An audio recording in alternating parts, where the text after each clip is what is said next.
கத்தி இல்லை, ரத்தம் இல்லை, ஆனால் பிரம்மாண்டம் தெரிகிறது. இவங்க ஏதோ பண்ண போறாங்கிறது, அதுதான் the magic of the film making. இந்த காம்பினேஷனை வந்து எனக்கு சொல்றதுக்கு வார்த்தையே இல்லைங்க. அது எனக்கு சத்தியமா எப்படி சொல்றதுனே தெரியல.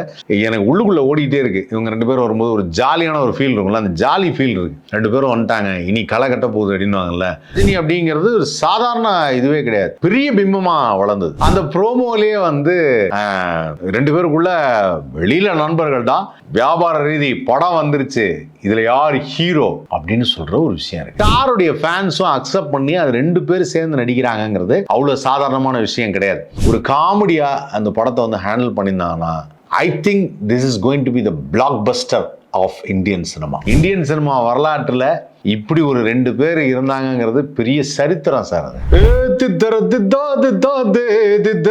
அது the most awaited moment வந்துருச்சே. Kamal Haasan and Rajinikanth இணைந்து நடிக்கும் திரைப்படத்தை வந்து யார் பண்ண போறா, எப்போ பண்ண போறாங்க, யார் ப்ரொடியூசரு இப்படிலாம் கேட்டே இருந்தாங்க. Yes, Red Giant Movies Inban Udhayanidhi வழங்கும் அப்படின்னு சொல்லி அங்கேருந்து ஆரம்பிச்சு யார் அந்த டைரக்டர் அப்படின்னு கேட்டப்ப ரஜினி சார் வந்து ஒரு தடவை ஏர்போர்ட்டில் சொன்னார், நாங்கள் ரெண்டு பேர் சேர்ந்து வாங்க போட்டோம் டேரக்டர் முடிவு பண்ணேன் அப்படின்னு சொல்லி டக்குன்னு போயிட்டேன். என்னங்க லோகேஷ் கனகராஜன் பேசிட்டு தானே பண்ணது, ஒன்றுமே சொல்ல, அவங்க எல்லாருமே அதான் சொன்னாங்க, இவங்க ரெண்டு பேரும் சேர்ந்து பண்ண போகிற படத்தை இவங்க தான் பண்ணுறாங்க அப்படின்னு எல்லாரும் பரபரப்பாக பேசியிருந்தாங்க. இன்னும் சொல்ல போனால் ரெட் ஜெயின்ட்டு ராஜ்கமல் ஃபிலிம்ஸ் ரெண்டு பேரும் சேர்ந்து தான் இவங்க ரெண்டு பேரும் சேர்ந்து நடிக்க போகிற படத்தை வந்து ப்ரொடியூஸ் பண்ண போகிறாங்க அப்படின்னு சொல்லியிருந்தாங்க. அப்புறம் என்ன நடந்ததுன்னு தெரியல, திடீர்னு ஒரு நாள் வந்து சிபி சக்கரவர்த்தியோடைய டைரக்ஷனில் ரஜினி சார் பண்ணுறார் அப்படின்னு சொல்லி அந்த நியூஸ் உங்களுக்கு ஏற்கனவே தெரியாது, எல்லாருக்குமே தெரிஞ்ச ஒரு விஷயம். ராஜ்கமல் ஃபிலிம் இன்டர்நேஷனலுடைய ப்ரொடக்ஷனில் ரஜினி சார் நடிக்கிறாரு. ஸோ அந்த படத்தில் சிபி சக்கரவர்த்தி வந்து டேரக்டர். அது யார் டேரக்டர்னு ரொம்ப நேரமாக கேட்டு இருந்தாங்கன்னா, சுந்தர் சி சார் பண்ண வேண்டியதாக இருந்தது, பட் அவர் பண்ண மாட்டேன்னு சொன்னதுனால அதுலேருந்து விலகினதுனால அதுக்கப்புறம் அது யார் பண்ணுறா அப்படின்னப்போ சிபி சக்கரவர்த்தி கதை கேட்டு ஓகே இந்த கதையை லாக் பண்ணலான்னு சொல்லிட்டு அதை ஒர்க் பண்ணிட்டு இருக்காங்க. இப்போ ஜெயிலர் 2 ஷூட்டிங் வந்து ஆல்மோஸ்ட் ராப்ட் அப், எல்லாமே முடிஞ்சிருச்சு. கண்டிப்பாக வந்து அந்த போஸ்ட் ப்ரொடக்ஷன் அந்த ஒர்க்கெல்லாம் முடிஞ்சு ஒரு ஜூலை ஆகஸ்ட் டைமில் தான் வரும்னு நினைக்கிறேன் ஜெயிலர் 2. அண்ட் இந்த மாதிரி இருக்கிற காலகட்டங்களில் இப்போது இவங்க ரெண்டு பேரும் சேர்ந்து நடிக்க போட படம், ரஜினி சாருடைய அடுத்த படம் ஜெயிலர் இன்னும் ரிலீஸ் ஆகல. ஜெயிலருக்கு அப்புறம் உள்ள படத்துக்கு ஆல்ரெடி அறிவிப்பு வந்துருச்சு. ராஜ்கமல் ஃபிலிம் இன்டர்நேஷனல் சிபி சக்கரவர்த்தி தான் டைரக்டர் அப்படின்னு சொல்லி. அதுக்கப்புறம் உள்ள படம் அப்படிங்கிறப்ப தான் ரெட் ஜெயின்ட் மூவிஸ் தயாரிப்பில் இந்த முறை வந்து யார் அந்த டேரக்டருங்கிறத ஒரு சம opening. Yes, Nelson is directing. So Nelson டைரக்டிங்கிறத ஃபஸ்ட் நாள் வந்து ஜஸ்ட் ஒரு போஸ்டர் மாதிரி ஒன்று போடுறாங்க, ரெண்டாவது நாள் ஒரு போஸ்ட் பண்ணால் மூணாவது நாள் வந்து ப்ரோமோ வீடியோ அப்படிங்கிறாங்க. அந்த 7 and 12 அதை வந்து காம்பினேஷன்லேயே வச்சு பண்ணாங்க. 12 வந்து அவருடைய பர்த் டேட்டு, 7th வந்து இவருடைய பர்த் டேட்டு. ஸோ ஃபஸ்ட் நாள் 7-12 அப்படின்னு போட்டாங்க, அப்புறம் 12-7 ஒன்று பண்ணாங்க, அப்புறம் மறுபடியும் அடுத்த 12-7 ஒன்று பண்ணாங்க. ஸோ இந்த மாதிரி வந்து ஒரு அந்த டைமிங்கை மெயின்டைன் பண்ணாங்க, அந்த கியூரியாசிட்டிலாம் டெவலப் பண்ணாங்க. பட் சில விஷயங்களில் பார்க்குறப்போ அதாவது என்னென்னா, இந்த மோஸ்ட் அவைட்டட் நிறைய இடத்துல சொல்லுவோம், இது பார்க்குறப்ப எனக்கு உண்மையிலேயே மோஸ்ட் அவைட்டடாக இருக்குது. ஏன்னா ரெண்டு பேரும் சேர்றது அப்படிங்கிறது ஒரு சாதாரணமான விஷயம் இல்லை. அதாவது இந்தியன் சினிமா வரலாற்றில் இவங்க ரெண்டு பேரும் தனக்கான அடையாளத்தை பெரிய லெவலில் வந்து உருவாக்கணும். இப்போ கமல் சார் எடுத்துக்கிட்டோம் அப்படின்னு பார்த்தீங்கன்னா, அவர் கிட்டத்தட்ட வந்து நார்த் இந்தியா வரைக்கும் வந்து அவர் எல்லாருக்குமே தெரியும். நார்த் இந்தியாவில் போய் ஹிந்தி படம்லாம் பண்ணார். ஹிந்திலையும் வந்து அவருடைய ஆக்டிங் பற்றி பேசாத ஆளே கிடையாது. கமல்ஜி அப்படின்னாங்கன்னா அப்படி எல்லாரும் புகழ்ந்து சொல்லுவாங்க. ஏன்னா அந்த லெவலுக்கு ஹார்ட் ஒர்க்கிங். அவர் 250 படங்கள் கிட்ட நெருங்கிட்டார்னு நினைக்கிறேன், கிட்டத்தட்ட 250 படங்கள் கிட்ட நெருங்கிட்டார், அந்த மாதிரி பண்ணியிருக்கார். ஸோ கமல் சார் வந்து ரஜினி சார் இண்டஸ்ட்ரிக்கு வர்றதுக்கு முன்னாடியிலேருந்தே ஆஸ் அ கொரியோகிராஃபரா, ஆஸ் அசிஸ்டன்ட் டைரக்டரா, இப்படி நிறைய பரிமாணங்களில் வந்து ஒரு ஒர்க் பண்ணியிருக்கார். அப்புறம் கதாநாயகனா. ஸோ பாலச்சந்தர் சார் தான் வந்து நல்ல ஒரு க்ரூம் பண்ணது அப்படின்னு சொல்லலாம், கமல் சார் வந்து க்ரூம் பண்ணது. அதுக்கப்புறம் வந்து பார்த்தீங்கன்னா ஆஸ் அ கேரக்டர் ஆர்டிஸ்டாக முதல் முறையாக வந்து ஒரு வித்தியாசமான கேரக்டர் ஆர்டிஸ்ட்டாக அவரை காமிச்சது பாரதிராஜா சார் 16 வயது நிலை படத்தில். ஸோ ரொம்ப டிஃப்ரெண்ட்டான அந்த கேரக்டர் ஆர்டிஸ்ட்டு. அப்படி ஒரு கேரக்டரில் ஒரு கதாநாயகனை காமிக்க முடியுமா அப்படிங்கிற ஒரு டவுட் இருந்தது. ஸோ அந்த மாதிரி கமல் சாருடைய அந்த வளர்ச்சிங்கிறது ஒரு சாதாரண வளர்ச்சி கிடையாது. அப்படி கமல் சார் இண்டஸ்ட்ரியில இருந்து 16 வயது நிலை பண்ணுறதுக்கு முன்னாடி ஒரு 3 முடிச்சு அந்த மாதிரி படங்கள்லாம் வந்து பண்ணுறப்போ, அதுக்கு முன்னாடி வந்து பார்த்தீங்கன்னா இப்போ அபூர்வ ராகங்களில் ஒரு இன்ட்ரொடக்ஷன் கேரக்டராக ஒரு சின்ன ஒரு கேமியோ ரோல்னா சொன்னோம். அதை பெரிய கேரக்டராக சொன்னோன்னா ஸ்ரீவித்யாவுடைய ஹஸ்பண்ட் கேரக்டரை வந்து ரஜினி சார் பண்ணது. பட் இருந்தாலும் ஒரு சின்ன போர்ஷன் தான் அது, கதைக்கு முக்கியமான ஒரு சின்ன போர்ஷன். அந்த சின்ன போர்ஷனில் அவருடைய என்ட்ரி வந்தப்போ இருந்த ஸ்டைலு அவர் நடந்தது, அதுக்கப்புறம் வந்து ஒரு டயலாக் டெலிவரி அதெல்லாம் பண்ணி அந்த ஒரு யார் இவர் அப்படின்னு ஒரு கேள்வி கேட்குற அந்த நேரம் தான். என்ன அந்த புதுசாக வந்திருக்காப்புல அந்த பையன் அப்படி ஆரம்பிச்சது அடுத்தடுத்த படங்களில் கமல் சாரோட நிறைய படங்கள் வந்து வரிசையாக நடிக்கிறாரு. நிறைய படத்தில் வந்து ஃப்ரெண்டாக நடிக்கிறாரு, வில்லனாக நடிக்கிறாரு, அந்த மாதிரி மாறி மாறி இருக்குது. ஸோ அப்படிலாம் நடிக்கும்போது ஒரு பர்டிகுலர் டைமில் வந்து 2 பேருக்குமே நான் பயங்கரமான ஃபேன் பண்ணேன். அவரு ஒரு யங் சாப்பில் பயங்கர ரொமான்டிக் ஹீரோ கமல் சார், பயங்கரமாக இருக்கும். அது அந்த பீரியடில் வந்து கமல் கமல் கமல் கமல்னு அப்படி இருப்பாங்க. ரஜினி சார் வந்து பார்த்தீங்கன்னா ஒரு ஆங்க்ரி யங் மேன், ஒரு வில்லன் கதாபாத்திரம் அப்படிங்கிறது அவர் அதில் தான் கான்சன்ட்ரேட் பண்ணார். நெகட்டிவ் ஷேட்ஸ் அவர்கள் பார்த்தீங்கன்னா அதெல்லாம் நெகட்டிவ் ஷேட்ஸு. அந்த அவர் வந்து சுஜாதாவுக்கு வீட்டுக்காரர் வருவார், அந்த நெகட்டிவ் ஷேட் தான் ஃபுல்லாக அப்படி தான் வந்து பண்ணிட்டு இருந்தார். அப்புறம் கதாநாயகனாக வந்து பைரவியில் வந்து ஒரு கதாநாயகன் நல்லவன் அப்படின்னு சொல்லி பைரவியில் வர்றாரு. அதுக்கப்புறம் அப்படியே தொடர்ந்து அடுத்தடுத்த படங்களில் வந்து அவருக்கான கேரக்டர்லாம் அமையுது. இந்த பக்கம் கமல் சாருக்கு வந்து பார்த்தீங்கன்னா full and full romantic, action, commercial அந்த மாதிரி படங்கள் தனியாக பண்ண ஆரம்பிக்கிறாங்க. ஸோ 2 பேரும் சேர்ந்து தான் டிசைட் பண்ணதான் ஒரு தடவை வந்து ஒரு பெரிய விழாவில் சொன்னாங்க, நாங்கள் 2 பேரும் சேர்ந்து தான் முடிவு பண்ணோம், வியாபாரங்கள் பெரியட்டும், உங்களுக்கு நிறைய வியாபாரம் ஆகுது, எனக்கு நிறையா வியாபாரம் ஆகுது, 2 பேரும் பிரிஞ்சு படம் பண்ணலாம் அப்படின்னு சொன்னோன்னே இனிமேல் சேர்ந்து நடிக்க வேணாம் அப்படின்னு சொல்லிட்டு கிட்டத்தட்ட வந்து ஒரு பல ஆண்டுகளுக்கு முன்னாடி எடுத்த முடிவு அது. பல ஆண்டுகளுக்கு முன்னாடி, கிட்டத்தட்ட ஒரு 45 ஆண்டுகளுக்கு முன்னாடி எடுத்த முடிவு. அப்போ அந்த மாதிரி முடிவெடுத்ததுக்கு பிறகு இவங்க என்ன பண்ண போகிறாங்க அப்படின்னா 2 பேரும் ஈக்குவலி தேர் ரூல்டு தமிழ் சினிமா. கமல் ரஜினி அப்படிங்கிறது ஒரு சாதாரண இதுவே கிடையாது, பெரிய பிம்பமாக வளர்ந்தது. அதில் வந்து கமல் சார் வந்து நிறைய படங்கள் வந்து கமர்ஷியல் பண்ணார், ரஜினி சார் நிறைய கமர்ஷியல் பண்ணார். 2 பேரும் கமர்ஷியலாக ட்ராவல் பண்ணும்போது அவர் டக்குன்னு ஆக்டிங்கை ஒரு கேரியராக எடுத்து ஒரு லேட் 80s வந்து பார்த்தீங்கன்னா ஒரு நாயகன் ஆரம்பிச்சோன்னா ஃபுல்லாக நாயகன், சத்யா அந்த மாதிரி படங்கள்லாம் பார்க்குறப்போ கம்ப்ளீட் கேரக்டர் ஆர்டிஸ்டாக பண்ணி பெரிய லெவலில் வந்துட்டார். அப்படி ரஜினி சார் வந்து அப்படியே அந்த கமர்ஷியலை ஃபாலோ பண்ண ஆரம்பித்தார், கமர்ஷியலை ஃபாலோ பண்ணார். ஸோ ஒரு பாயிண்டில் வந்து பார்க்கும்போது 2 பேருமே வியாபார ரீதியாக உச்சத்தில் இருக்கிறாங்க, ஒரு மாபெரும் உச்சத்தில் இருக்கிறாங்க. ஆல் இண்டியா லெவலில் சவுத் இந்தியன் ஃபிலிம் இண்டஸ்ட்ரி மட்டும் கிடையாது, ஆல் இண்டியா லெவலில் கமல்ஜி என்ன பண்ணுறாரு படம் அடுத்தது அப்படின்வாங்க, ரஜினி சார் அடுத்த படம் என்ன அப்படின்வாங்க. ஸோ அந்த லெவலுக்கு 2 பேருமே உயர்ந்து நின்னாங்க. அப்படி இருக்கும்போது ஒரு முறை வந்து ஏவிஎம் ஸ்டுடியோ உள்ள ஏவிஎம் சரவணன் அவர்கள் வந்து பேசிகிட்டு இருந்தப்போ ஒரு விஷயத்த சொன்னார், 2 பேரும் சேர்ந்து படம் பண்ணுவாங்களா சார்னா, அதுக்கு பெரிய சம்பளம், அப்புறம் என்ன ஏவிஎம் தான் அந்த படத்தை தயாரிக்கணும், நானும் ரஜினியை சேர்ந்து நடிக்கிறதுக்கு ரெடியாக இருக்கும் அப்படிங்கிற மாதிரி ஒரு டாக் இருந்ததா அப்போ எனக்கு சொன்னார். பட் அது சரியாக ஒர்க் அவுட் ஆகலை. அது யார் ப்ரொடியூஸ் பண்ணுறது, யார் ஹீரோ அப்படிங்கிற மாதிரி சில விஷயங்கள்லாம் இருந்தது. ஸோ இது 2 பேர் சேர்ந்து நடிக்கிறாங்கனால யார் ஹீரோ அப்படிங்கிறது ஒரு சின்ன ஒரு நீயா நானா அப்படிங்கிற அந்த ஒரு விஷயம் இருக்கும். அதை வந்து எனக்கு தெரிஞ்சு வேற டைரக்டர்கள் இதை ஹேண்டில் பண்ணியிருப்பாங்களா அப்பன்னு தெரில. சில பேர் வந்து அதை எவ்வளவோ ட்ரை பண்ணாங்க, பெரிய பெரிய டேரக்டர்ஸ்லாம் நிறைய ட்ரை பண்ணாங்க 2 பேரும் சேர்ந்து நடிக்க வைக்கிறதுக்கு. இந்த கேரக்டர் இந்த பண்ணால் நல்லாயிருக்கும், அவர் பண்ணால் நல்லாயிருக்கும்னு எல்லாம் சொன்னாங்க. பட் அது ஒரு காலப்போக்கில் வந்து சமயத்தில் ஒர்க் அவுட் ஆகலை. But everything has a time அப்படிங்கிற மாதிரி நெல்சன் வந்து எனக்கு வந்து அந்த நெல்சன் பற்றி சொல்லணும் அப்படின்னு பார்க்குறப்போ அந்த குறிப்பாக வந்து அந்த வெற்றிமாறன் சாருடைய டைரக்ஷனில் அரசன் படத்துடைய ட்ரெய்லர் இருந்தது. அந்த அரசன் படத்துடைய ட்ரெய்லர் வரும்போது சிம்பு வச்சு ஒரு வீடியோ பண்ணுற மாதிரி ஒரு காட்சி ஒன்று வரும். அப்போ சிம்பு சொல்லுவார், சார் நம்ம கேரக்டர் யாரை போட போகிறீங்க, தனுஷ் போடுங்க, செம்மையாக பண்ணுவாப்பில் அப்படின்னு சொன்னேன். அதை நாங்கள் பார்த்துக்குறோம், நீங்கள் கிளம்புங்க, கேஸுக்கு லேட்டாக எடுப்போது அப்படின்னாரு. அங்கேயும் லேட்டாக போய்ட்டு போகிறீங்க அப்படின்னு அந்த விஷயத்தை சொல்கிறப்போ இல்லை, எனக்கு ஒரு ஃப்ளாஷ்பேக்கை ஓட்டி பார்த்தேன். ஒரு காலகட்டத்தில் வந்து இவர் வந்து படம் பண்ணுறதா இருந்தது. அப்போது அந்த படம் வந்து சரியாக வரல. முதல் படமே அவருக்கு பண்ணுறப்போ வந்து அந்த படம் வந்து சரியாக அமையலைங்கிறப்போ ரொம்ப நாள் ஹி வெயிட்டட். அஸ் அ டெலிவிஷனில் நிறைய ஷோ பண்ணிவிட்டு ரொம்ப நாள் ஹி வெயிட்டட் அடுத்த படம் கிடைக்கிறதுக்கு. அந்த முதல் படம் வந்து சிம்பு வச்சு தான் பண்ணுறதா வந்து வியாபார ரீதியாக ஏதோ ஒரு காரணத்தினால அது அப்படியே ஸ்டாப் ஆகி நின்றுச்சு. சில பேருக்கு சில விஷயம் தோணும். பட் நெல்சன் பொறுத்த வரைக்கும் என்னென்னா he handle it very perfectly. அந்த மனசுக்குள்ளே எதுவுமே வச்சுக்காமல் ரொம்ப வெளிப்படையாகவும் ஜாலியாகவும் பேசுகிறதுன்னு ஒன்று வரும். கேரக்டரில் காமிக்கும் போதும் சரி, அந்த ட்ரெய்லரில் காமிக்கும் போதும் சரி, அவ்வளோ அழகாக அதை பண்ணியிருப்பார். எனக்கு அந்த பழைய ஞாபகங்கள் வந்தது, அந்த காலத்தில் நடந்தது என்ன அப்படிங்கிற அந்த ஞாபகங்கள் வந்தது. அதை பார்க்குறப்ப தான் நினச்சேன், what a beautiful character Nelson அப்படின்னு. ஸோ நெல்சன் வந்து பயங்கர ஹார்ட் ஒர்க்கர். நான் ஏற்கனவே சொல்லியிருக்கேன், நீங்கள் பார்க்குறவர் நெல்சன் கிடையாது. அதாவது இந்த காமெடியாக பேசுகிறாங்க நெல்சன் கிடையாது. இன்டெப்த்தாக ரொம்ப சீரியஸாக ஒர்க் பண்ணக்கூடிய ஒரு பியூட்டிஃபுல் பர்சன் தான் நெல்சன். அந்த ஸ்கிரிப்ட்லேயும் வந்து எந்த அளவுக்கு பண்ணணும் அப்படிங்கிறத ஆழமாக திங்க் பண்ணி செய்யக்கூடிய ஒருத்தர்.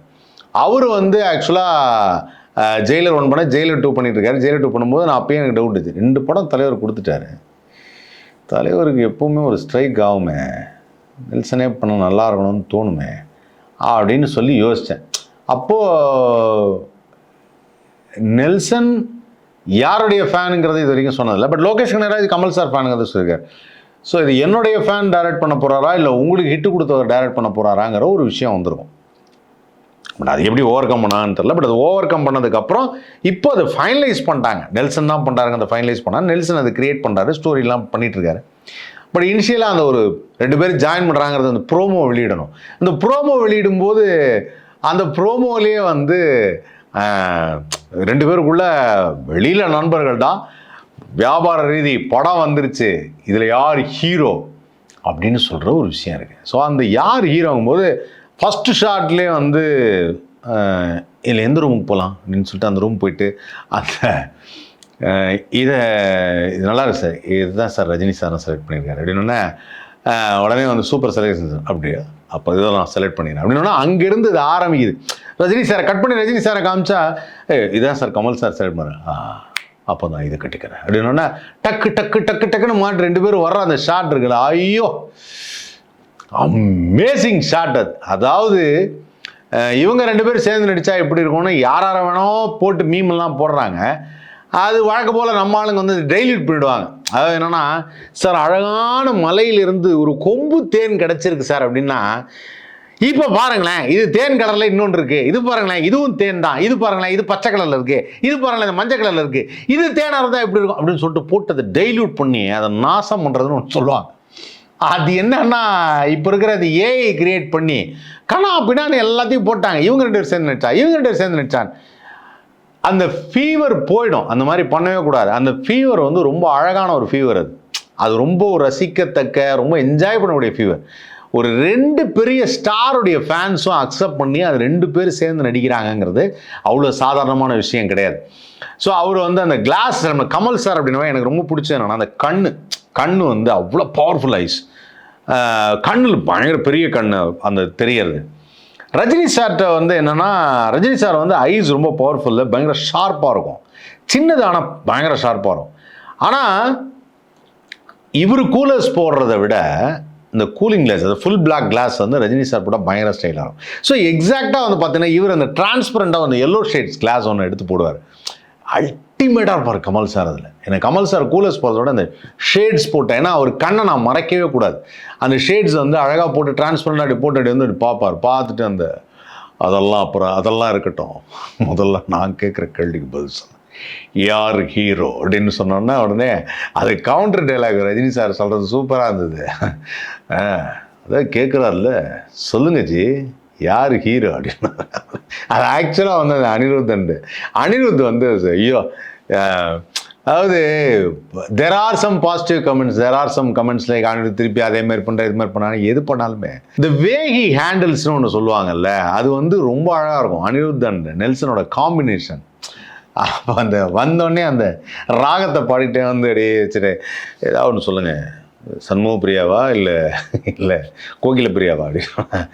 ஓகே கதை பிரியாலே போடுறேன். ஓ ராகத்தை பற்றி எங்கிட்டே பேசுகிறான் அப்படின்னு சொல்லிட்டு மியூசிக் தெரிஞ்ச எனக்கே இப்படி இருக்குன்னா மற்றவங்களுக்கு எப்படி இருக்குன்னு நெல்சன் சொல்கிறது. 2 பேரோட கான்வர்சேஷனே அவ்வளோ நல்லா இருந்தது. ஸோ அதுக்கப்புறம் 2 பேரை காமிக்கிறது அந்த என்ன மேக்கிங், அது 2 ஹீரோ வச்சு பண்ணுறோம். அது ஒருத்தர் போட்டிருந்தாரு, கத்தி இல்லை ரத்தம் இல்லை ஆனால் பிரம்மாண்டம் தெரிகிறது, இவங்க ஏதோ பண்ண போகிறாங்கிறது, அதுதான் the magic of the film making. So அவங்க 2 பேர் நடந்து வர்ற ஷாட்டு நடந்து வந்தோன்னே அந்த கேரேஜில் 2 பேரும் அப்படியே அந்த கேர்ள்ஸ் எல்லாம் வந்து அப்படியே தொடச்சிட்டு இருக்காங்க. நம்ம ஊரில் அந்த மாதிரி கேரேஜ் கிடையாது. ஆனால் நெல்சனுடைய கற்பனை அவ்வளோ நல்லா இருக்கும்னு வச்சேன். எங்கேயோ வெளிநாட்டில் இருக்கிற மாதிரி கூட இருக்கலாம் கதை, இந்த கதை எப்படின்னு தெரியாது. ஆனால் அந்த 2 ஜாம்பவான்கள் நடந்து வர்றதும் அந்த 2 பேரும் ஒன்றா தான் நடக்கணும், அந்த ஒன்றா ஒரே மாதிரி நடக்கணும். அப்படி நடந்து வர்றாங்க. நடந்து வரும்போது ஆனால் ரஜினி சார் ஃபாஸ்ட்டாக நடிப்பார். ஸோ 2 பேர் சேர்ந்து கரெக்டாக ஒரு மீட்டரில் நடக்கணும். அது வரும்போது அங்கே ஒரு ஸ்டைல், அந்த ஸ்டைல் என்ன அப்படின்னு பார்த்தா கீயை வந்து அப்படி தூக்கி போடுறதுன்னு ஒன்று இருக்குது. அதை கேட்ச் பிடிக்கிறது கமல் சார். வழக்கமாக ரஜினி சார் ஜெயிலரில் என்ன பண்ணியிருப்பார்னா தீப்பெட்டி போட்டோன்னு சக்குன்னு பிடிப்பார். எங்கிருந்தோ அடுத்து இப்படி போட அப்படி பிடிப்பார், இந்த பக்கம் நேராக பார்த்துட்டு அது அப்படியே கமல் சார் அதில் பண்ணியிருக்காரு. So you have to give the equal importance for both artist. So எனக்கு என்ன ஒரு எக்ஸைட்மெண்ட்டாக இருக்குன்னா, ரஜினி சார் பண்ணுற ஸ்டைலில் கமல் பண்ணி, கமல் சார் மாதிரி நடிக்கிறது ரஜினி சார், இந்த மாதிரிலாம் சீன்ஸ் எல்லாம் ஒன்று ஒன்று மாற்றி மாற்றி வச்சு அதெல்லாம் எவ்வளோ தூரம் கூட இது இந்த படம் மட்டும் கொஞ்சம் லைட்டாக காமிக்கல் கலந்து, இது காமிக்கலாக ஃபுல்லாக இருந்தால் நான் ரொம்ப சந்தோஷப்படுவேன். ஒரு காமெடியாக அந்த படத்தை வந்து ஹேண்டில் பண்ணியிருந்தாங்கன்னா I think this is going to be the blockbuster of Indian cinema. ஏன்னா அந்த மாதிரி ஒர்க் அவுட்டே இருக்காது. நெல்சன் அதை பர்ஃபெக்டாக பண்ணுவாருங்கிற நம்பிக்கை இருக்குது. ஏன்னா அந்த அளவுக்கு அவர் தீவிரமாக அதை வந்து எழுதியிருப்பார். He believes in writing. அவர் ரொம்ப அழகாக அதை எழுதி அது எவ்வளோ தூரம் பிக்சரைஸ் பண்ணணும், என்ன வேணும் அப்படிங்கிறத மீட்டு தெரிஞ்ச ஒரு டைரக்டர். ஸோ கண்டிப்பாக அது ஒர்க் ஆகும். ஸோ டெஃபினட்டாக இந்த படம் வந்து இந்த காட்சிகளை பார்க்கும் பொழுதே நாளைக்கே வந்துடாதான், அடுத்த வாரம் வந்துடாதான்னு. ஆனால் இந்த படம் எனக்கு தெரிஞ்சு வந்து சிவி சக்கரவர்த்தியோட படம் வந்து 2027 வந்து 2026 எண்டில் இதுக்கான ஷூட்டு முழுமையாக போய், ஸோ அது அப்படி இப்படி வந்தால் கூட 2027 எண்டில் இல்லைனா 2028 தான் வரும். ஸோ இப்படி தான் ஹாலிவுட்லேயும் அனௌன்ஸ் பண்ணுவாங்க, இன் தியேட்டர்ஸ் அப்படின்னு போட்டு அனௌன்ஸ் பண்ணாங்கன்னா ஒரு 1.5 வருஷம் கழிச்சு போடுவாங்க. இது அப்போ வருதா அப்படின்வாங்க. ஆனால் காலங்கள் ஓடிட்டே இருக்கும். அந்த மாதிரியான ஒரு முயற்சியை தான் எடுத்துருக்கிறாங்க. Hats off to red giant and Nelson. All the very best. எங்கள் 2 பேரை வச்சு பெரிய ஜாமங்களை வச்சு படம் பண்ணுறீங்க. The most expected film. என்ன சார் என்னென்னோ படம்லாம் மோஸ்ட் எக்ஸ்பெக்டட்னு ஆல் இண்டியா லெவலில் சொல்கிறாங்க. இந்த காம்பினேஷனை அடிச்சுக்கிறதுக்கு வேறு யாருமே கிடையாது சார். இந்தியன் சினிமா வரலாற்றில் இப்படி ஒரு 2 பேர் இருந்தாங்கங்கிறது பெரிய சரித்திரம் சார் அது. ஸோ அவங்களுடைய அந்த காம்பினேஷனில் ஒரு படம் அப்படிங்கிறது சாதாரணமான ஒரு விஷயம் இல்லை. ஸோ இன்றைக்கி வந்து நான் என்னென்னவோ படங்கள் தெலுங்குல அந்த படம் 1000 கோடிங்கிறாங்க, இந்த கதை வந்து 2000 கோடிங்கிறாங்க, இது எடுக்க போகிறோம் அது எடுக்க போகிறாங்கிறாங்க. இது எதுவுமே கிடையாது. It's going to B a very silent killer. அது இந்த படம் வந்து ஒரு சைலண்ட் கில்லர். அவங்க 2 பேரும் நார்மலாக ஒரு படம் நடிக்க போகிறாங்க. இது வந்து பாக்ஸ் ஆஃபீஸில் வேற ஒரு லெவலில் கலெக்ஷன் ஆக போகுது, வேற ஒரு லெவலில் ஆக போகுது. அதில் டவுட்டே கிடையாது. அதில் வந்து எந்த விதமான டவுட்டும் கிடையாது. அப்படி ஒரு படத்தை தான் நெல்சன் வந்து பண்ண போகிறாரு.